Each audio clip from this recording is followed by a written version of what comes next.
Minsan, ang pinakamalalaking laban sa buhay ay hindi laban sa ibang tao, kundi laban sa sarili nating takot, galit at pagdududa. Sa loob ng mahigit 2,000 taon, ang pilosopiyang Stoicism ay nagsilbing gabay ng mga tao upang harapin ang mga hamon ng buhay ng may katatagan, karunungan at kapayapaan ng isip. Sa video na ito, tatalakayin natin ang 20 makapangyarihang Stoic life lessons na makakatulong sa iyo na maging mas matatag sa harap ng problema, mas disiplinado sa iyong mga desisyon, at mas payapa sa gitna ng kaguluhan. Kung nais mong magkaroon ng mas malakas na pag-iisip at mas malinaw na direksyon sa buhay, siguraduhing panoorin ang video hanggang sa huli. Simulan na natin ang paglalakbay tungo sa mas matatag at mas makabuluhang buhay sa pamamagitan ng mga aral ng Stoicism. Ang 20 na mga Stoic life lessons na makakatulong sa iyong buhay. Number 1. Kontrolin ang kaya mong kontrolin. Huwag ubusin ang oras sa mga bagay na wala kang kapangyarihang baguhin. Ang pagtanggap ay hindi pagsuko. Ito ay karunungan. Number 3. Ang hirap ay bahagi ng paglago. Number 4. Huwag ibase ang kaligayahan sa opinyon ng iba. Ang tunay na halaga mo ay hindi nakasalalay sa papuri ng tao. Number 5. Mamuhay sa kasalukuyan. Ang nakaraan ay tapos na at ang hinaharap ay hindi pa dumarating. Number 6. Disiplina ang susi sa tagumpay. Ang maliliit na tamang gawain araw-araw ay nagbubunga ng malalaking resulta. Number 7. Piliin ang iyong reaksyon. Number 8. Ang oras ay pinakamahalagang yaman. Maging mapagpakumbaba. Walang tao ang nakakaalam ng lahat. Number 10. Huwag matakot magkamali. Ang pagkakamali ay pagkakataon upang matuto. Number 11. Mas mahalaga ang karakter kaysa kayamanan. Number 12.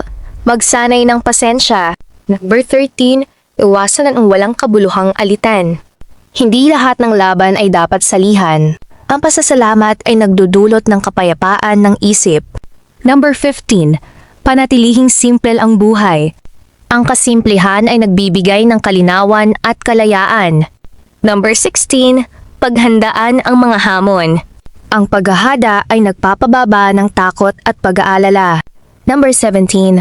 Maging mabuti kahit walang nakakakita.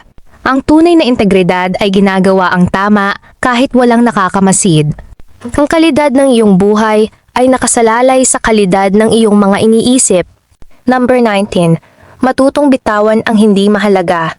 Hindi lahat ay karapat-dapat sa iyong oras at enerhiya. Number 20. Mamuhay na may layunin. Bawat araw ay pagkakataong gumawa ng makabuluhang bagay.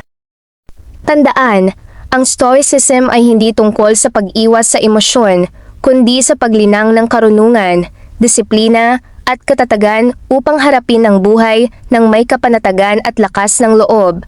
Habang nagtatapos ang video na ito, tandaan mo, hindi mo kontrolado ang lahat ng nangyayari sa iyong buhay.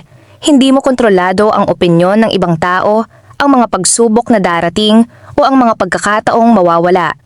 Ngunit may isang bagay na palaging nasa iyong kapangyarihan, ang paraan ng iyong pag-iisip at pagtugon. Ang tunay na lakas ay hindi nasusukat sa dami ng iyong kayamanan, tagumpay o kapangyarihan.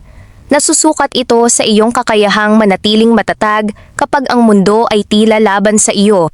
Kapag dumating ang mga araw ng kabiguan, huwag sumuko. Kapag dumating ang mga araw ng pagdududa, huwag mawalan ng pag-asa. At kapag dumating ang mga pagsubok, harapin mo ang mga ito ng may tapang at karunungan. Dahil sa huli, hindi ang pinakamalakas o pinakamayaman ang tunay na nagtatagumpay sa buhay.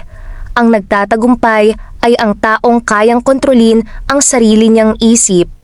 Mamuhay ng may layunin, kumilos ng may disiplina, at harapin ang bawat araw na parang isang stoic.